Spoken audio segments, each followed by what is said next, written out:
Now I want you to listen to me closely. 99 overalls are going to be available on day 1, and I'm not talking about collection rewards here. They said that 99 overalls will be available on day 1 and each and every single day after that. So that means that we're going to be getting 99 overalls as World Series rewards in Season 1 when the game launches, as Flawless rewards most likely in Battle Royale when the game launches, in program rewards such as the featured program, as well as in maybe conquests, events, and any packs that they release inside the game. And you might be saying, oh, they're gonna be trash 99 overalls. No, they said that some of our favorite cards are gonna be 99 overalls that are available on day 1, and some of them are the best Legends and Flashbacks version of those cards. Seasons will be 6 to 8 weeks long, and on the top left of a card is where you get to see what set that card belongs to. But if you want to go into more details, whatever season that card is released in is the set it belongs to. So for example, if it's released in Season 1, it belongs to set 1. This plays a larger role later on because as the seasons progress, you get restricted in terms of the sets that you're allowed to use. So for example, in Season 3, you are no longer allowed to use cards from set 1. The only cards that you will be allowed to use in each and every single season are the core cards, and core cards include Life Series players and the Life Series collections and more, which then presents the problem with these day 1 99 overalls. Let's say we get ourselves a 99 overall Ken Griffey Jr. on day 1 that we want to use for the rest of the year in ranked seasons as an example, since seasons applies to ranked seasons. In Season 3, since he was released in set 1, he is no longer eligible to be used in ranked seasons unless you use the wildcard slot, but that is only for one player. Now, if I may ask, please make sure you hit that like button, red subscribe button. Inside the description we have our Twitch where we stream each and every single day at 10 p.m. Eastern, as well as other links. Check it out. The wildcard slot is pretty simple. As I said, once you get to Season 3, that's when you're going to be seeing the first restrictions of the game, as you will no longer be able to use set 1 cards. What the wildcard slot allows you to do is it allows you to pick up one player from set 1 and integrate him into your squad. So as previously used, if you really like that 99 overall Ken Griffey Jr., you'll be able to use him in Season 3 by allowing him to take up that wildcard slot. But if there are 2-3 players that you liked from set 1 on Season 3, you're going to have to sacrifice 2 and only select 1. Team affinities are also returning to MLB The Show 23, which is very exciting news, as that was one of the best features that Diamond Dynasty had. And in Season 1, it seems that we're going to be getting 30 diamonds, one from each team, and they're going to be labeled as the captains from each and every single team, as you can see here with Byron Buxton. The season sets restrictions will be applied to ranked at all times. In events, it's very circumstantial. As you all know, events is certain team build. Same thing with conquest. It's going to be circumstantial because conquest, some of them are time limited. And then in Battle Royale, it is not going to be applied to, as Battle Royale will stay as normal, where you can play with a player from set 1 all the way to set 10. Same thing with mini seasons. It's going to be circumstantial. And then play versus friends and casual play, as well as play versus CPU, none of that will have the seasons and set restrictions applied to.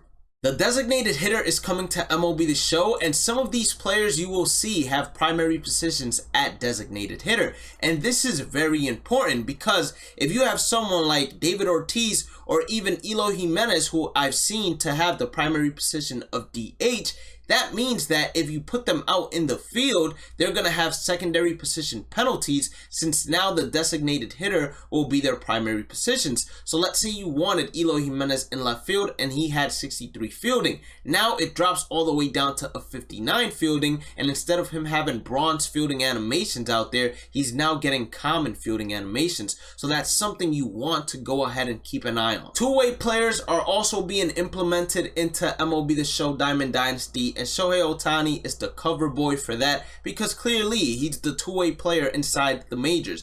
Now, one thing that scares me is two-way players. Is ball player going to be in Diamond Dynasty, which I am led to believe that they will be. Now, if they are, are you going to be able to create a starting pitcher ball player or a relief pitcher, closing pitcher ball player that then is going to be able to replicate exactly what Shohei Ohtani does, which is being a two-way player? That to me would be extremely overpowered for ball players to have. In MLB The Show 23, we're getting captains for the first time, and it seems that Team Affinity Season 1 is going to consist of a captain for each and every single MLB team. Now, you can get a hitting captain and a pitching captain, and you can have both at the same time. Now, the way that these captains work is you need to meet a criteria, and then they will go ahead and boost players that fall within that criteria. Keep in mind to what I just said, because it's literal. That means Detroit Tigers, Miguel Cabrera, team captain. He will go ahead and boost the contact versus left and batting clutch by 5, and then he will decrease the fielding ability by 5 of those 5 Detroit Tigers that you have inside your squad if you are going to tier 1 boost Miguel Cabrera. If you go to tier 2, he's going to increase the power versus right by 5, increase the contact versus left by 10, and increase batting clutch by 10, while decreasing the fielding ability by 3 of those Detroit Tigers hitters.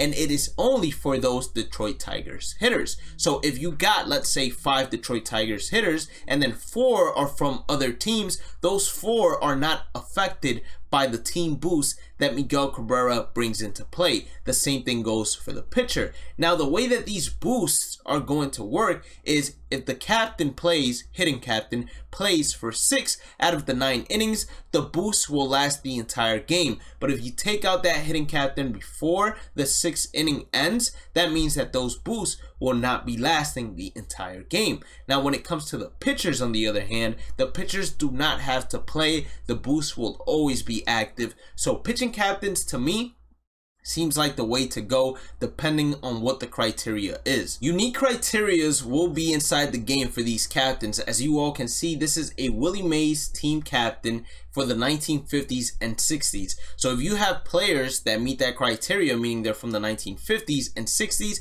they will receive the boost that Willie Mays brings to the team. Mini Seasons 2.0 is bringing a couple of different things to it. One, there will be themed seasons added to it. So that means that there might be a theme where it's only using lefty pitchers and lefty hitters in order to build a team and play throughout the mini seasons, which I think is a solid idea for all offline players. There is Classic that will still be available, which is non-themed, of course, and then stat tracking and awards are also going to be shown. You will be able to select custom away stadiums, so you can go ahead and pick that Parallel XP stadium and work on Parallel XP. When it comes to ranked, they've divided it into 2. So now there's co-op ranked seasons and then there's solo ranked seasons. You're going to be able to hit World Series in both of these, and you're going to be able to open those World Series diamond rewards in both. And you can play with your friend in co-op regardless of what rating he has inside solo and regardless of what rating he has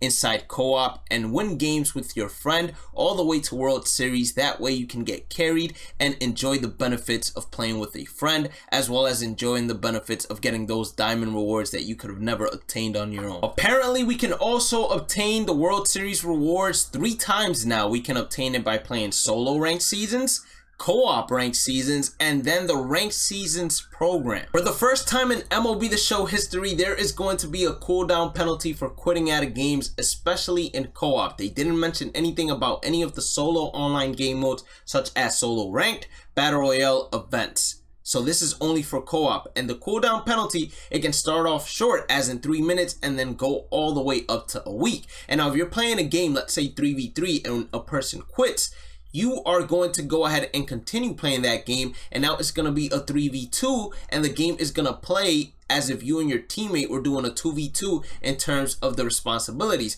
But you can, if you don't want to get the cooldown penalty, suggest to surrender. That way it's like a quit but not a friendly quit, just going ahead and quitting with dignity, waving the white flag, and not receive that cooldown penalty. Finally, the program rewards. Now this is the coolest feature I think that they mentioned throughout the entire Diamond Dynasty stream.